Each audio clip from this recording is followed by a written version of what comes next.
Let's talk about someone who is praised and respected worldwide as the head and the founder of guerrilla warfare system. हम उनकी बात करते हैं जिन्होंने number की कभी बात नहीं की. Today everybody talks about number and religion. Let's talk about someone who has never bothered for number and religion. I'm talking about Chhatrapati Shivaji महाराज राजे. लोग कहते हैं कि वो अगेंस्ट है मुस्लिम्स के. You'll have to understand one thing.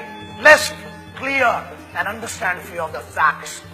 Chhatrapati Shivaji महाराज के 3 गुरुओं में से जिन्होंने उन्हें शस्त्र की दीक्षा दी, एक थे उसमें से वो भी मुस्लिम थे. I would not be liking to name them क्योंकि बड़ा हो जाएगा, ज्ञान हो जाएगा. ज्ञान की बात नहीं करते, सामान्य सी बात करते हैं. Second most important thing, Chhatrapati Shivaji Maharaj की एक पूरी यूनिट थी which was led by Pathan and that was the Pathans unit. That was a unit of all the Muslims.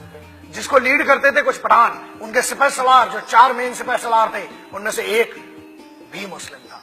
तो याद रखना पड़ेगा कि कोई भी जंग और कोई भी बड़ा नंबर ऐसे नहीं जीता जाता है. उसे जीतने के लिए you will have to make a team and team does not belong to your religion. It belongs to the best people in their best particular jobs. तो जो बेस्ट थे वो उनके साथ थे, और लेकिन उनकी खासियत यह थी कि जो बुरे भी थे उनको भी उन्होंने रखा. Today we talk about the respect of soldiers which is not found. एक बात करते हैं, उस समय जो योद्धा उनके साथ जंग में थे, जब उन्होंने जंग जीती, उनने उनको क्या दिया. लोग कहते हैं ना कि इंडिया रिच कंट्री क्यों होता है. For example, why they were so appreciated and why they were so lethal and why they wanted to do everything for the country, because of that right and the great leader Chhatrapati Shivaji Maharaj. उस समय जब उन्होंने जंग जीती, उन्हें एक एक आदमी को 12 तोला का एक एक कड़ा दिया गया सोने का. उनने तो नहीं पूछा कि हिंदू था कि मुसलमान था कि सिख था या ईसाई था.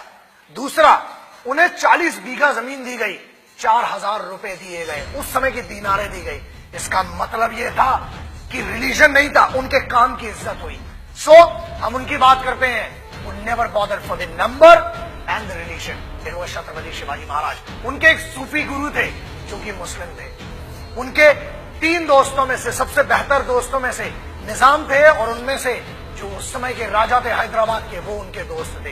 तो याद रखिएगा, दोस्ती, जंग और जज्बा, ये 3 चीजें कभी धर्म नहीं देखते हैं. So anybody who follows Chhatrapati Shivaji Maharaj should understand that he was not anti Muslims, he was anti गद्दार्स.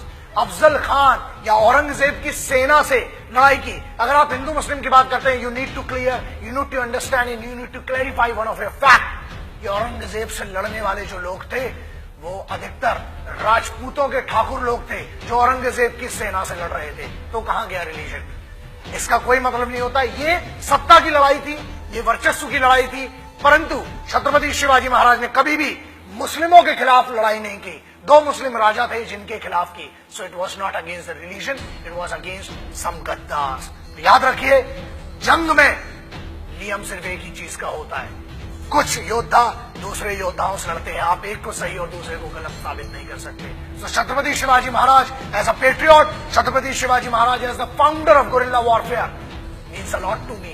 And याद रखिए, ये वो छत्रपति शिवाजी है जिसके बारे में लगभग 32 देशों में गुरिल्ला वॉरफेयर सिस्टम पढ़ाया जाता है. विडंबना यह है कि भारत में उतना महत्व नहीं मिलता. कोई बात नहीं, हम जैसे पागल लगे हुए हैं, और एक दिन ऐसे योद्धाओं को इस राष्ट्र का हर बच्चा सम्मान करेगा और इज्जत करना ही पड़ेगी. बिकॉज सच को बहुत समय तक दबाया नहीं जा सकता. जय हिंद, वंदे मातरम, इंकलाब जिंदाबाद, भारत माता की जय.